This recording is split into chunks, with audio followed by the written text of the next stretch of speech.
Hello guys! Hello Leo! Welcome dito sa ating channel, Kapalaran 888. Welcome Leo! Alamin natin kung anong messages, vibration, gabay, energy para sa inyong lahat. Leo. First card is King of Ariel, Leo. Ace of Raphael.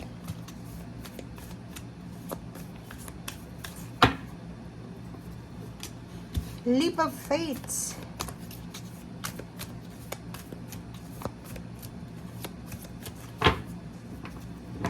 Okay, Nine of Ariel.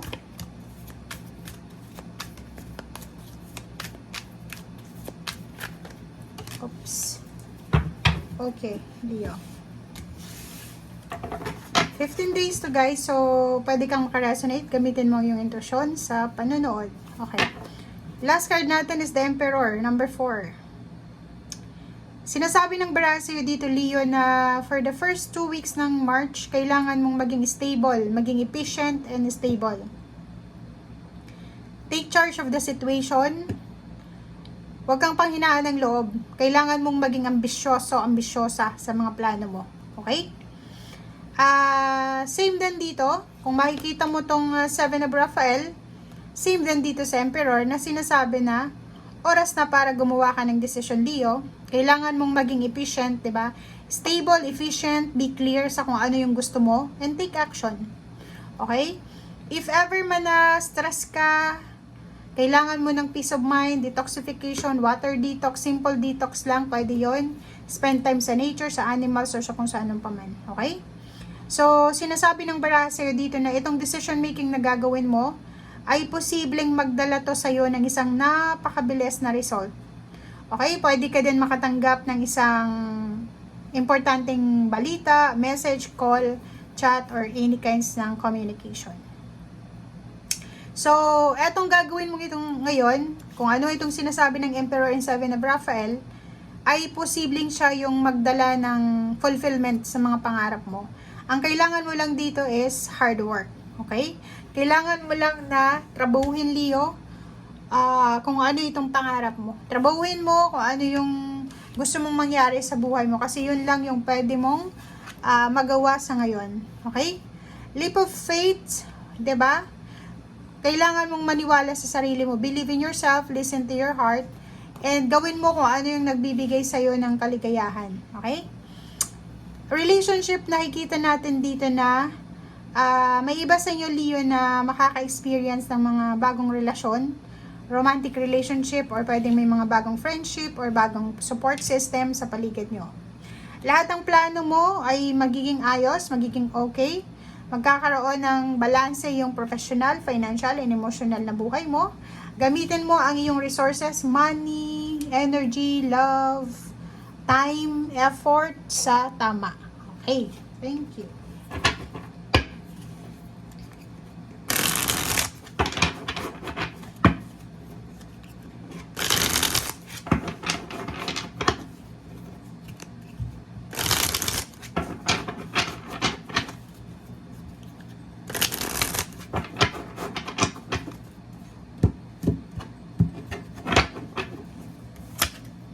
Okay, pwedeng ito yung sitwasyon mo sa ngayon. Pwedeng may problema ka sa pera. Pwedeng hindi mo alam kung ano yung magiging source mo ng income. Or pwedeng ikaw ito, 'di ba? Na marami kang kaaway ba? Or pwedeng sangkot ka sa isang kompetisyon sa trabaho, sa relationship, sa pamilya. Mag-comment ka sa comment section. Pwedeng ito yung problema mo sa ngayon. Pwedeng nahihirapan ka sa financial mo. And at the same time, gulong-gulo yung buhay mo, yung isip mo.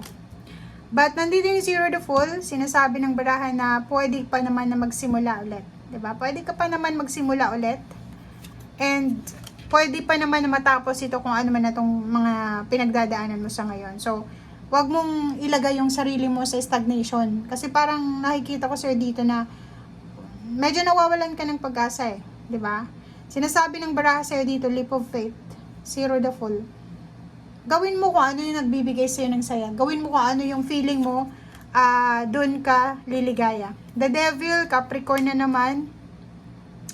Mag-iingat ka sa Capricorn, sa attachment sa Capricorn, lalo na sa relationship, Leo. If may karelasyon kang Capricorn, or pwedeng may Capricorn kang kaibigan, boss, or katrabaho, mag-iingat ka sa kanila.